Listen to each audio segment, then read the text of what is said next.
ખેડૂતોના પ્રશ્નોને લઈને કોંગ્રેસ હવે રસ્તા પર આવી ગઈ છે। અમદાવાદના ગાંધી આશ્રમ ખાતે આજે કોંગ્રેસના મોટા નેતાઓ સરકારનો વિરોધ કરવા માટે એકઠા થયા હતા। ખેડૂતો જેવી રીતે આત્મહત્યા કરી રહ્યા છે તેની પાછળ સરકારનો હાથ હોવાનું કોંગ્રેસ માની રહી છે।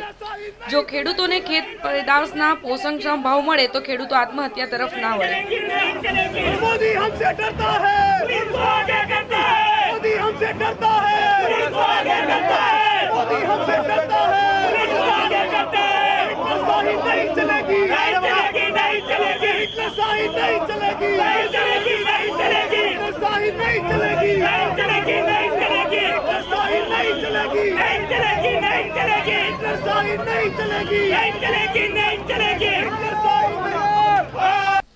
સરકાર હાલ વાઇબ્રન્ટ મહોત્સવ ઉજવવામાં મસ્ત છે ત્યારે ખેડૂતોના પ્રશ્નો સાંભળવા તેમને યોગ્ય લાગતા નથી।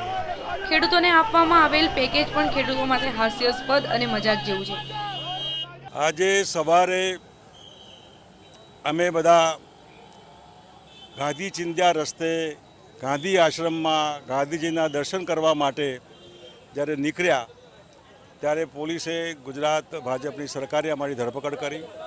અમારો મુદ્દો છે કે જેમ દારૂનો નશો ખરાબ છે અને લોકોને કહેતા હોય કે ભાઈ દારૂબંધી હોવી જોઈએ, એમ આ વાઇબ્રન્ટનો નશો છે। આ વાઇબ્રન્ટના નશાથી ગુજરાતની પ્રજાને શું મળ્યું, આ સૌથી મોટો પ્રશ્ન છે।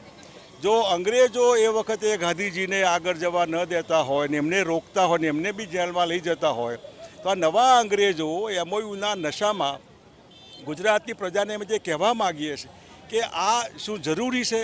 જે રાજ્યોમાં આવું નથી થયું એ પણ જો આપણા કરતાં આગળ હોય તો આટલા બધા તાયફા કરોડો રૂપિયાના ખર્ચા, આવી રોશની, બીજી બાજુ લોકો મરી જાય એનો મોતનો મલાજો ન રખાય અને આવી ખોટી વાહવાહ, વ્યક્તિગત પ્રશંસા, પાર્ટીની જ માર્કેટિંગ ખાલી, તો એ જરૂરી છે। જરૂરી ના હોય તો ગુજરાત સરકાર છેલ્લા 7 વાઇબ્રન્ટના આંકડા બહાર પાડે, 9.5% ઇમ્પ્લિમેન્ટેશન।